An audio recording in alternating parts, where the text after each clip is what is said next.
ನಾನು SP ಅವರಿಗೂ ಮಾತಾಡ್ತೇನೆ ಮತ್ತು ಆ ಭಾಗದ IG ಅವರು ಅಥವಾ ನಮ್ಮ DG ಅವರಿಗೂ ಮಾತಾಡ್ತೇನೆ. ಅಂಥದ್ದೇನಾದರೂ ಘಟನೆ ನಡೆದಿದ್ರೆ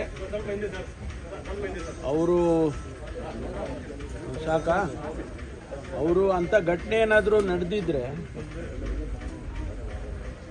ಯಾಕೆ ನಡೆದಿದೆ ಮತ್ತು ಯಾವ ಕಾರಣಕ್ಕೆ ನಡೆದಿದೆ, ಯಾರು ಅನುಮತಿ ಕೊಟ್ಟಿದ್ದಾರೆ ಅಂತ ಹೇಳಿ ವಿಚಾರ ಮಾಡ್ತೀನಿ. ಅದ್ರ ಮೇಲೆ ಕ್ರಮ ತಗೊಳ್ತೀನಿ.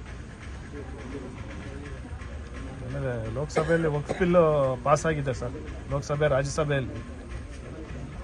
ನಿನ್ನೆನೇ ಹೇಳಿದೆ ಅಲ್ರಿ, 288 ಜನ ಮತ ಹಾಕಿದ್ದಾರೆ, ಪಾಸ್ ಮಾಡಿದ್ದಾರೆ. ಇದು ರಾಜಕೀಯ ಕಾರಣಕ್ಕಾಗಿ ಆಗಿದೆಯೇ ವಿನಃ not in the national interest ಅಂತ ನಿನ್ನೆನೇ ರಿಯಾಕ್ಷನ್ ಕೊಟ್ಟಪ್ಪ. ಅದನ್ನೇ ರಿಪೀಟ್ ಮಾಡ್ತೀನಿ. ತಮಿಳುನಾಡು ಸಿಎಂ ಸುಪ್ರೀಂ ಕೋರ್ಟ್ ಹೋಗ್ತಾರಂತೆ ಸರ್. ಯಾರು? ತಮಿಳುನಾಡು ಸಿಎಂ. ಯಾವ ವಿಷಯದಲ್ಲಿ?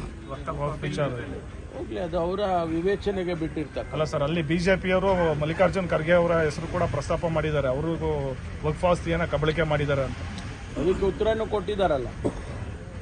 ಸನ್ಮಾನ್ಯ ನಮ್ಮ ಅಖಿಲ ಭಾರತ ಕಾಂಗ್ರೆಸ್ ಪಕ್ಷದ ಅಧ್ಯಕ್ಷರಾದ ಮಲ್ಲಿಕಾರ್ಜುನ್ ಖರ್ಗೆ ಅವರು ಸದನದಲ್ಲಿ ಉತ್ತರ ಕೊಟ್ಟಿದ್ದಾರೆ.